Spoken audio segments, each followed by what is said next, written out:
I feel like there's a sense in which the sort of style that contemporary Christians have taken, which is let's isolate from the world because the world is bad, and we're going to start our own isolated award show, right? So you make up this concept because you're informed by your theology, which says leave the world, like wearing this shirt. As Christians, it's hard to know where the line in the sand is between being in the world and not of the world. And as a Christian artist, I dress kind of like the world. Or listening to rap. So let's leave the world and let's start a Christian award show, right? But what happens when you do that is you guys start inherently competing for who's the most committed, who's the most serious, who makes the most dramatic sacrifices to show their sincerity towards God. So I think this is a larger problem in that since you guys in this sort of contemporary expression of Christianity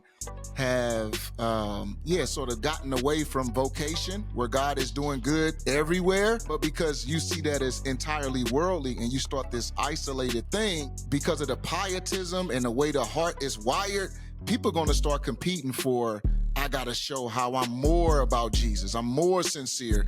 And church history shows us how this goes. There's so many different expressions of this, whether that's the monkery, like becoming a monk. At one point it was about education, but then it became about, I'm leaving the world to show how serious I am. Or I'm going to become a nun. Or I'm not just going to be a monk. I'm also going to beat my flesh physically until I bleed out. And if you think that's something, well, I'm going to sleep outside nude in a winter, things Martin Luther would do. Like, seriously, to show his repentance, like, bro, like, I'm really about this life. So I think in one sense, Forrest Frank is the byproduct of a concept that says, now that I'm in this isolated world where we are celebrating Jesus, how do I show that I'm really celebrating Jesus? And I think people get stuck in that loop where eventually everybody's one up in the next person and one up the next person. And a lot of times up there, once you finish showing how sincere you are, a lot of people get exhausted. They're tired, you know what I'm saying? And they spirits get crushed.